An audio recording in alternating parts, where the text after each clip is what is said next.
Welcome to Global Dispatches, a podcast for the foreign policy and global development communities and anyone who wants a deeper understanding of what is driving events in the world today. I'm your host, Mark Leon Goldberg, editor of UN Dispatch. Enjoy the show. My guest today, Mary Fitzgerald, is a longtime Libya analyst and non-resident scholar at the Middle East Institute. We spoke on Wednesday, December 15th, which was 9 days ahead of scheduled elections in Libya. This would be the first presidential election in Libya since the fall of Gaddafi, and these elections were to be the culmination of a ceasefire agreement brokered in October 2020. However, there is mounting doubt that these elections will be held on time amid a brewing political crisis that could lead to a return to armed conflict. Libya has been beset by armed conflict and instability since the fall of the Gaddafi regime in 2011. Things came to a major head in 2019 when a renegade general named Khalifa Haftar, who controlled most of eastern Libya, mounted a major offensive on the national capital, Tripoli. Since October 2020, a UN-brokered ceasefire has led to a substantial reduction of violence. This ceasefire is now in doubt as uncertainty looms over Libya's presidential elections. Mary Fitzgerald kicks off by explaining the current state of play of these elections before we have a broader conversation about Libya's political future. I think you will appreciate this conversation. Mary Fitzgerald has been a guest on the show many times in the past, and I always appreciate how she is so able to explain the complexities of Libyan politics to a generalist like me and those of you who are listening to this show. We recorded this episode, as we have recorded many episodes in the last month, via Twitter Spaces. My podcast is a partner with Twitter in their new Spark Creator program, in which I am recording episodes via this new audio platform. To participate live, you can follow me on Twitter at Mark L. Goldberg, or you can just wait until the podcast episode is published. Either way, I'm happy to have you. And now here is my conversation with Mary Fitzgerald. What I would say is that the situation in Libya right now is extremely fluid, with just over a week to go before those planned elections, the first round of presidential elections, the first ever presidential elections that Libya has actually experienced. It seems all but inevitable that the elections will be postponed. Today in Libya, and we're speaking on Wednesday, the National Election Commission submitted to the parliament its paper, its study basically on the appeals process. Now that report, it doesn't look as if it's going to be published, so we don't know what exactly is in it. But that has again slowed the momentum here. The discussion in Libya now is basically who will actually announce the, as I said, all but a certain postponement of the elections. And the ultimate legislative authority is that parliament, the House of Representatives, elected in 2014. Many say it's basically that they have the power to make that decision to postpone the elections. But given that we've seen a lot of kind of galvanizing of popular support for these elections, the House of Representatives and its leadership know that announcing a postponement is going to be unpopular. To give you a sense, and your listeners a sense of how galvanizing these elections have been, it's first of all important to note that the December 24th date was decided at the Libyan Political Dialogue Forum in November 2020. So for the last year, these elections, the December 24th date, has become, if you like, a political holy grail in Libya. It has become the focal point. Everything has been driven towards this idea of elections on December 24th. December 24th is a particular date in Libyan history. This year, it'll be the 70th anniversary of Libya's independence, declared on December 24th, 1951. And in November last year, the choosing of that date was seen as highly symbolic, very auspicious, and this idea that this would further galvanize the population towards elections. If we look at the number of people who have registered for these elections, it's 2.8 million. That's in a population of about 6.5 million. What's very interesting is that of those 2.8 million who registered for the elections, 2.4 million have collected their voting cards in recent weeks. So that shows that there is a real desire by a significant number of Libyans to take part in elections. Well, so what's the holdup then? Why not hold these elections as scheduled on this auspicious date of December 24th? Well, over the last year, there has been a lot of debate over whether Libya is ready for elections. We remember that Libya has come out of 7 years of civil conflict.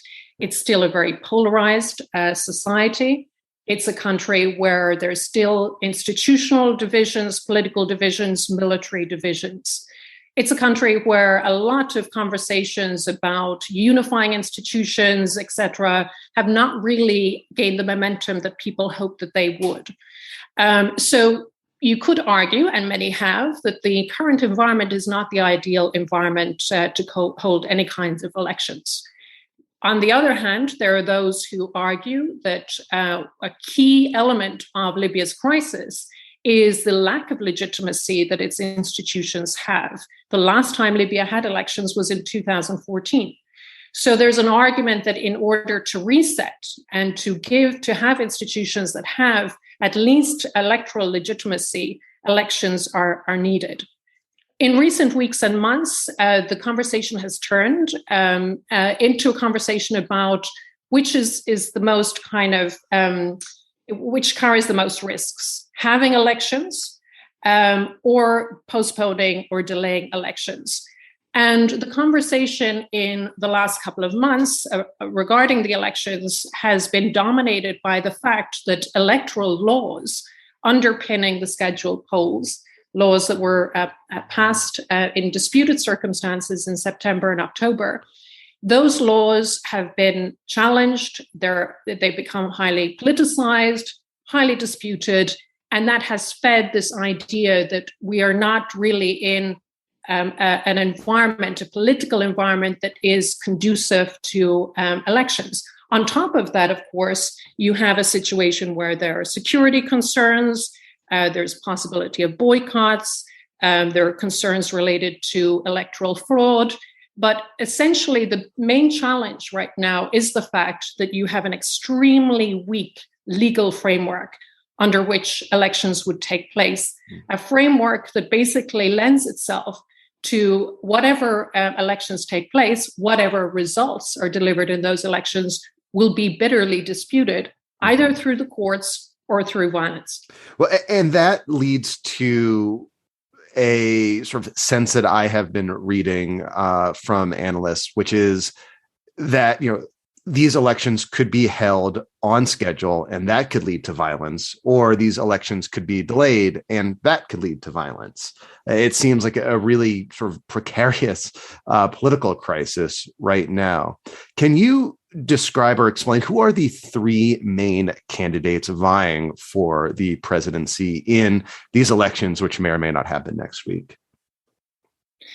Well, the three main candidates are all controversial in their own ways. First of all, you have the current interim prime minister, Abdelhamid Dbeibah, who was appointed prime minister earlier this year as part of that UN-mediated Libyan dialogue process.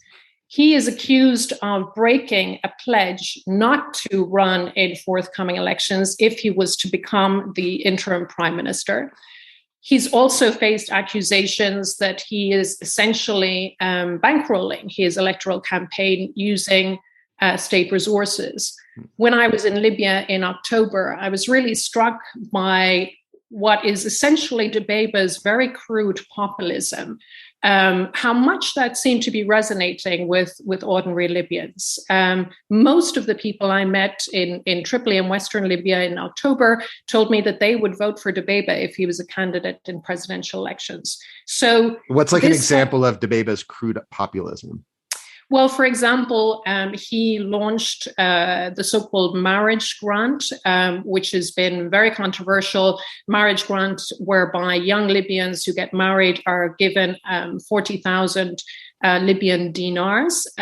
Yes, people argue that this is meeting a need in Libya right now in terms of young people who cannot afford to get married. But there are others who are basically saying it's not feasible in the long term, that it has encouraged teenage marriages, etc. But also, Dbeba was accused of, or at least his supporters were accused of vote buying during the process in which he was selected as prime minister. So you have Dbeba, who is somebody who's this crude populist, as I mentioned, who is being accused of breaking pledges. There are also accusations in recent days that some of the documents he submitted as part of his candidacy are fake documents. Those are accusations that have been appearing in the Libyan media in recent days. The other two candidates, Saif al-Islam Gaddafi, once the heir apparent, of course, to his father, Muammar Gaddafi, once seen as a would-be reformer in Libya, until he sided with his father in terms of the brutal crackdown on anti-regime protests that led to the armed uprising in 2011.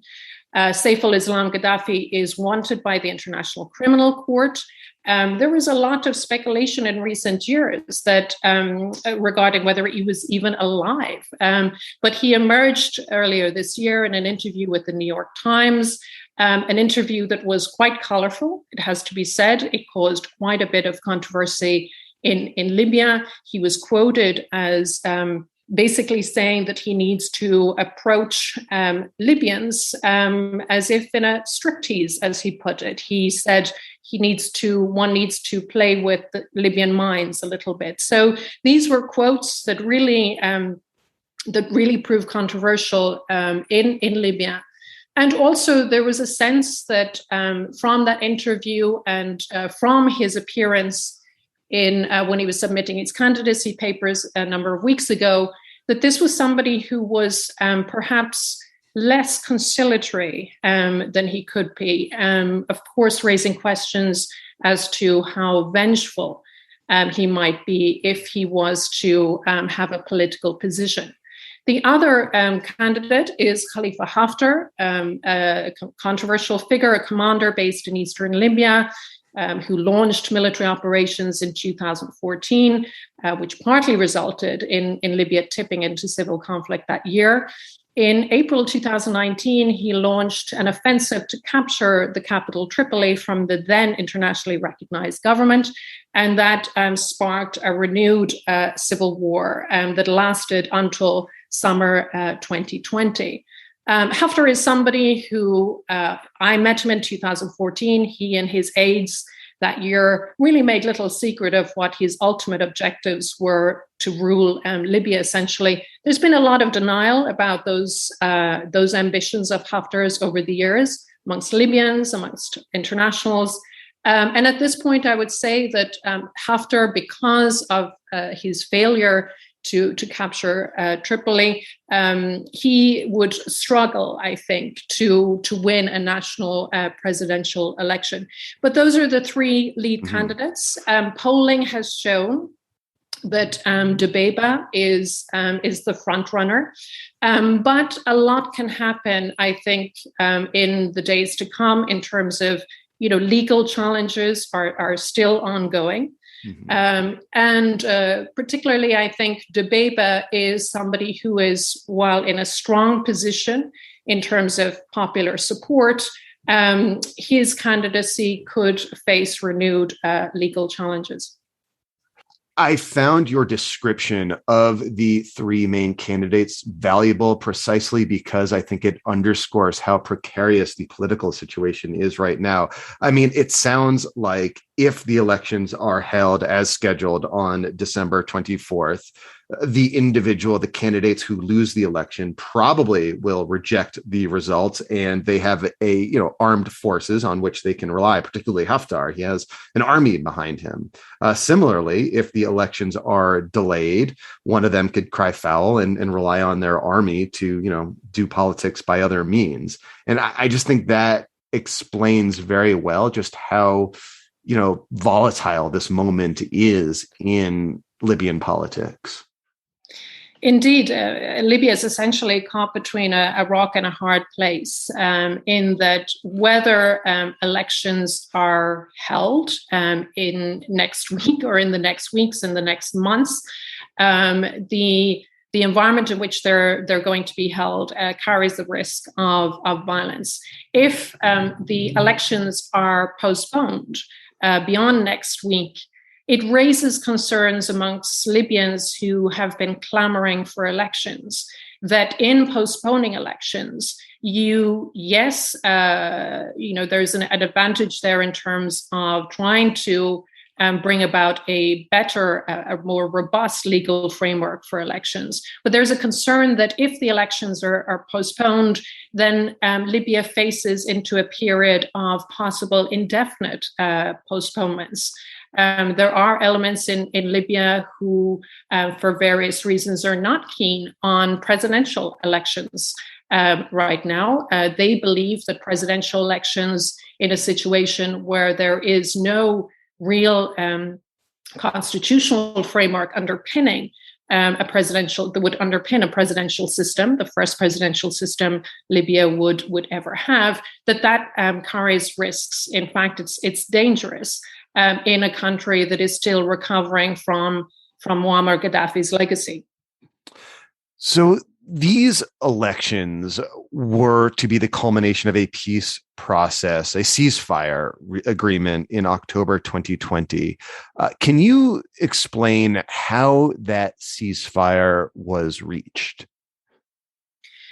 That ceasefire came a few months after the fighting had essentially slowed. The fighting, the war that was sparked by Haftar's Tripoli offensive, drew in Turkish intervention on the side of the anti-Haftar forces, the internationally recognized government in Tripoli. That was essentially what helped them repel Haftar's offensive. On the other side, it drew in Russian involvement in the form of Russian military assistance to Haftar, but also the presence of Russian mercenaries on the ground who fought alongside Haftar's forces. So Libya is a place that for the last 7 years has drawn in so many different external actors. But the Tripoli war brought that to a new level, if you like. So that ceasefire that was agreed in Geneva in October 2020 basically was not just a ceasefire in terms of an end to the fighting at that point, but also called for the departure of foreign mercenaries that had been brought into Libya by Russia on one side. Turkey funneled Syrian mercenaries in to fight on the side of the internationally recognized government as well. That ceasefire was also supposed to establish a means through which we would see a unification of Libya's military forces. Those efforts have been rather piecemeal. It has to be said. There have been some progress in some areas, but nothing really that has been very, very substantial. And I should say, by unification of Libya's military forces, do you mean that forces under Haftar's control and forces under the Libyan government or the Tripoli-based government's control would somehow be integrated? Indeed. So Okay. essentially what we saw was the establishment of the so-called 5+5 commission, which includes commanders from Haftar's side and commanders from the recognized government side. As I said, progress has been relatively piecemeal on that. What we have seen this week, and I think that this is something to watch in the event of a postponement, and then whatever political vacuum may follow from that, because there are questions over whether the current interim government, the government of national unity, the government of which Abdulhamid Dbeibeh is prime minister, what would happen to that if elections do not take place on December 24th. So I think what's worth watching now is what happens in terms of the conversations between those military figures. They have been meeting again recently, because there will be a focus on protecting that ceasefire and ensuring that factions who are allied with different candidates for those elections, that they don't respond to a possible postponement and spark another round of civil conflict. Mary, having been so deeply involved and studying Libyan politics for so long, I mean, is it your sense that postponing the election is the least bad option right now? Or rather, do you think the least bad option is holding the elections as scheduled on December 24th?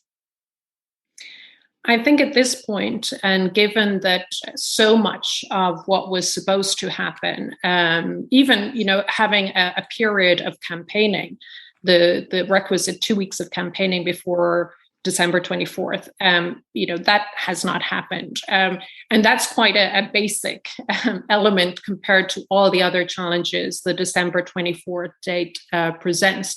I think at this point, it's interesting to see how there are many prominent Libyan voices who were amongst those clamoring the loudest for elections on December 24th. And what is striking is in the last couple of weeks, we see many of those voices saying there is a need for a postponement, there is a need for a pause, that basically the idea that rushing into elections now would, in the eyes of a growing number of Libyans, create more problems than it would solve. That said, polling just recently, in recent weeks, has shown that amongst ordinary Libyans, there appears to be a very, very strong opposition to any postponement of elections, which again would suggest what I mentioned at the beginning, that there is a real hunger for these elections. There's a real hunger on the part of the Libyan population to have their voices heard for the first time electorally since 2014. Lastly, is there a question I didn't ask or a point that you think is worth emphasizing that those listening live and those listening to the podcast, ought to be aware? Is there a point you didn't make that you would have liked to have made if I asked the right question? Well, I think it's important to remember that it's now over a decade since the uprising that ousted Muammar Gaddafi after his 42 years in power. And Libya has experienced a lot of turmoil over that decade. This is something that causes people to wonder how well Saif al-Islam Gaddafi would do, for example, in a presidential election, whether the so-called green vote, that is the former regime sympathizers, is a substantial vote in Libya. That's a great unknown. So I think there are all kinds of questions in terms of what kind of political landscape we might see in Libya next year. Because even if elections are postponed on December 24th, one would hope that elections will take place at some point next year, whether it's in the spring or later in the year. But I think in many ways, these elections, and because they are presidential elections, the first in Libya's history, they really will be a referendum on so much that has happened in Libya over the last decade. Given the candidates we see already, given the leading candidates, each one of those three candidates, controversial as they all are, represent something related to what happened over the last decade. And one aspect of the electoral register I found fascinating is the fact that over 50% of the newly registered voters in Libya are those under 30 years of age. I find that really interesting because that is the generation that has come of age, a political age, in Libya, in post-Gaddafi Libya. They have been shaped by the events of the civil conflict of the last decade. And the question of what they want, how they see their country, what kind of leadership they would like to see in their country, I think is key and really will tell us a lot about what Libya looks like next year and beyond that. I said last question, but this is my last question, I think. During the Trump administration, I think it's fair to say that it was unclear which side of the Libyan civil war the United States was supporting during Haftar's assault on Tripoli. Where does the United States stand now? Where does the Biden administration stand now on Libya, both in terms of whether or not, have there been any sort of public statements, whether or not the U.S. wants this election to proceed as planned on the 24th, whether they prefer a delay? In general, how is the Biden administration approaching Libya in a way that is different from the prior administration? Well, the Biden administration contains several figures who have worked on Libya, who were involved to one degree or another in 2011 and since. So we've seen a more robust engagement since the Biden administration came in. What I would say is that the U.S. under the Biden administration has been a very robust supporter of the idea of elections in Libya, a very robust supporter of the idea that elections should take place on December 24th.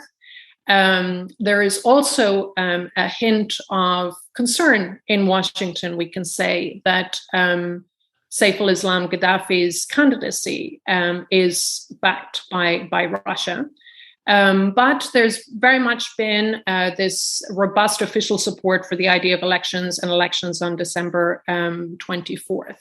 What we have seen in other international quarters is a hint of slippage in recent days and weeks regarding the December 24th date. And in fact, Russian officials yesterday were talking about essentially suggesting that there was no need to be hung up on the date of December 24th. So we are seeing a mood change internationally. We are seeing the language changing. It's changing subtly, but it is changing. But to go back to what I said at the beginning, the question in Libya is, who will actually announce that the elections are likely to be postponed? Will the House of Representatives do that? How will it navigate the response to a postponement? Those are the questions I think we're going to see answered in the next days. Well, Mary, thank you so much for your time as always. This was very helpful. Pleasure to talk to you, Mark. Thank you. All right. Thank you all for listening. Thank you. All right. Thank you all for listening. Thank you to Mary Fitzgerald. That was great. And if you are listening to this in real time, I hope you have a nice holiday season. If you are celebrating, I'll have content for you to enjoy while you are on holiday or at work or somewhere in between. All right. We'll see you next time. Bye.